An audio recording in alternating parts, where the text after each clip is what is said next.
அனைவருக்கும் வணக்கம். நான் பிரபாகர் ஜோதிடர். ஓம் சிவாய நமக. சிவசக்தி திருச்சிற்றம்பலம். இப்போ நான் என்ன சொல்ல போகிறேன்னா, இன்றைய ராசி பலன் தான் சொல்ல போகிறேன். நீங்கள் கருத்தில் கொண்டு பயன்பெறுங்க. முதல் ராசி மேசராசி. மேசராசியை பொறுத்து மட்டும் இன்றைய நாள் சுமாரான நாள். அதிகப்படியான ஏமாற்றங்கள் ஏற்படலாம். அதனால் விழிப்புணர்வு உங்கள் தற்காத்துக் கொள்ளுங்கள். உங்கள் இஷ்ட தெய்வத்தை குலதெய்வத்தை வணங்கிட்டு இந்த நாள் நீங்கள் செலவு செய்யுங்க. ரிஷப ராசியை பொறுத்த மட்டும் நாள் அற்புதம். ஒரு வெற்றியும் ஒரு கீர்த்தியும் உள்ள மகிழ்ச்சியும் கிடைக்கக்கூடிய நாள், சிறப்பான நாள். மிதுன ராசியை பொறுத்த மட்டும் நாள் சுமாராக கூட இல்லை, அதுக்கும் கீழே இருக்குது. அதிகப்படியான விரயங்களும் மனக்குழப்பங்களும் உடல்வாதிகளும் மனக்கவலைகளும் ஏற்படக்கூடிய நாள். அதனால் மிகவும் கவனமாக இருந்து இந்த நாள் நீங்கள் செலவு செய்யுங்க.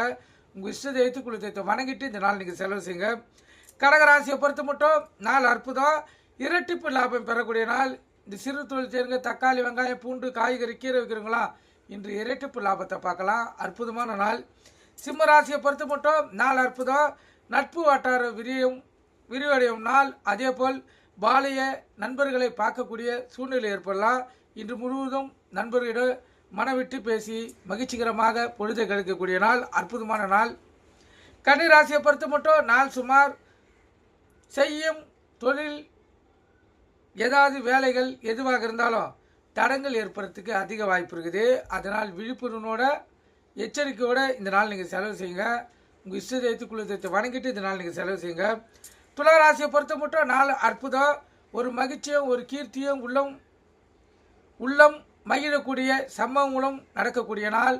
அதே போல் அலுவலகத்தில் மதிப்பு மரியாதை உயரும். மேல் அதிகாரிகள்கிட்ட அன்பும் அரவணைப்பு கிடைக்கும். அற்புதமான நாள்.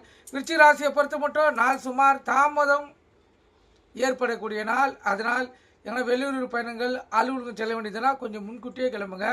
ஏதாவது வழியில் தாமதத்தை ஏற்படுத்திடும். அதனால் விழிப்புணர்வு உங்களை தற்காத்துக் கொள்ளுங்க. உங்கள் இஷ்ட தெய்வத்தை குலதெய்வத்தை வணங்கிட்டு இந்த நாள் நீங்கள் செலவு செய்யுங்க.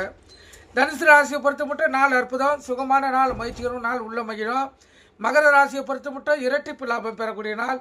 சிறு தொழில் செய்யுங்க. தக்காளி, வெங்காயம், பூண்டு, காய்கறி வைக்கிறவங்க இரட்டிப்பு லாபத்தை பார்க்கலாம். அற்புதம். கும்பராசியை பொறுத்த மட்டும் நாள் சுமார். சிக்கலான நாள். விழிப்புணர்வு உங்களை தற்காத்துக் கொள்ளுங்க. மீன ராசியை பொறுத்த மட்டும் பொருள் வரியும் பண வரியும் எது இல்லைனாலும் உடல்வாதிகளோ உடல் சோர்வோ உடல் அசதியோ ஏற்புடைய நாள். அதனால் உணவு கட்டுப்பாடு தேவை. அதாவது எளிதில் ஜீரணாகிற உணவை உண்ணுங்க. அப்போ தான் அந்த உடல்வாதியிலேருந்து உங்களை தற்காத்து கொள்ள முடியும். இப்போ இந்த சிம்ம ராசிக்கு சந்திராசி இருப்பதால் கவனமாக இருங்க. விழிப்புணர்வோடு இருங்க. வண்டி வாய்ச்சலுக்குள்ளே கவனமாக செல்லுங்க. எக்காரத்து கொண்டோ வண்டியை இயக்கி கொண்டு மொபைல் ஃபோனில் பேசக்கூடாது. சிந்தனைகள் சிதறி விபத்துகள் ஏற்படுறதுக்கு அதிக வாய்ப்பை சந்திராசி ஏற்படுத்திடும். கருத்து கொண்டு பயன்படுங்க. நன்றி, வணக்கம்.